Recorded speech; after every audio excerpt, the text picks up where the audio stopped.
প্ৰদ্যুৎ বৰদলৈয়ে যথেষ্ট ত্যাগ কৰি বিজেপিত আহিছে। তেওঁ বিজেপিত কিবা এটা পাব অহা নাই।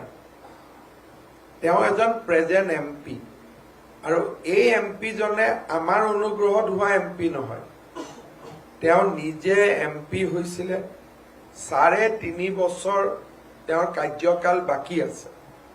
মই নাভাবো বিজেপিয়ে তেওঁক কিবা এটা দিছে বুলি, বৰঞ্চ বিজেপিত আহি তেওঁ পাই থকা বস্তু এটা ত্যাগ কৰিছে। সেইকাৰণে আমাৰ কোনো কাৰ্যকৰ্তাই, আজি মই দিছপুৰৰ আমাৰ পাৰিষদসকলৰ লগতো বহিছোঁ, খুব সুন্দৰভাৱে আমাৰ প্ৰতিগৰাকী কাৰ্যকৰ্তাই প্ৰদ্যুৎ বৰদলৈক সহযোগিতা কৰিব, আৰু তাত মই কোনো ধৰণৰ শংকা আৰু সন্দেহ দেখা নাই। দিছপুৰৰ আটাইকেইজন কাউন্সিলৰ 4টা বজাত মোক ঘৰত লগ কৰিব আহিব, আৰু তেওঁলোক যথেষ্ট হেপী যে দলৰ স্বাৰ্থত তেওঁলোকে কাম কৰিব পাৰে। কাৰণ প্ৰদ্যুৎ বৰদলৈক আমি দলৰ স্বাৰ্থত টিকট দিছোঁ, আৰু দলৰ হৈ তেওঁলোকে এটা দায়িত্বপূৰ্ণ কাম কৰিব পাৰিব। গতিকে আমাৰ বিজেপিত কোনেও নৰেন্দ্ৰ মোদী ডাঙৰীয়াই লোৱা সিদ্ধান্তত প্ৰত্যাহ্বান নজনায়। জ্যেষ্ঠ নেতা, এইবাৰ বহু কেইজন জ্যেষ্ঠ নেতাই টিকেট পাইছে। ভাৰতীয় জনতা পাৰ্টিৰ জন্ম লগ্নৰ পৰা জড়িত মৃদুল দত্ত, প্ৰফেচাৰ মৃদুল দত্ত, তেখেতে দেৰগাঁৱত টিকট পাইছে। আমাৰ জন্ম লগ্নৰ পৰা জড়িত বিজয় গুপ্তা, তেখেত আমাৰ চেণ্ট্ৰেল গুৱাহাটীত টিকেট পাইছে। আমাৰ ৰাজ্যিক সাধাৰণ সম্পাদক তিনিওজনে, দীপ্লুৰঞ্জন শৰ্মা, পল্লৱ লোচন দাস, পুলক গোহাঁই, তিনিওজনে এইবাৰ মনোনয়ন পাইছে।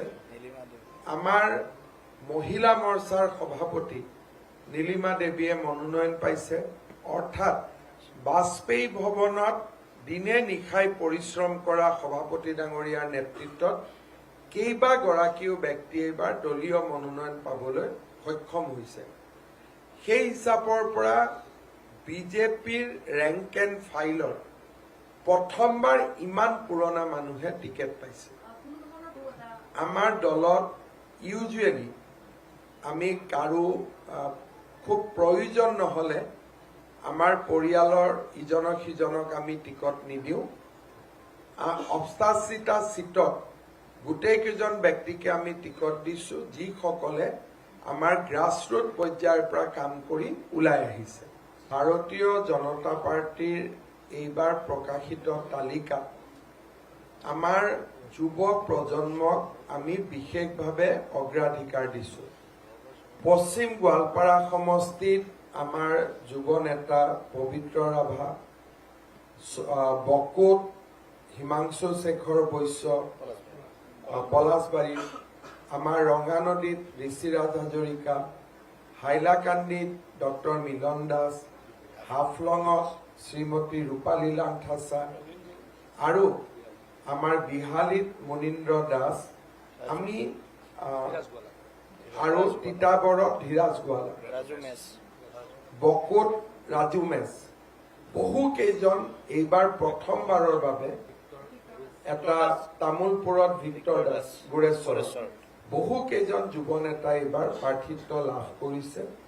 মই আপোনালোকক বহুদিনৰ পৰা কৈ আছিলো যে যুৱ প্ৰজন্মক আমি অগ্ৰাধিকাৰ দিম, আৰু তেওঁলোকে আজি আমাৰ টিকেট ডিষ্ট্ৰিবিউশ্যনত অগ্ৰাধিকাৰ লাভ কৰিবলৈ সক্ষম হৈছে।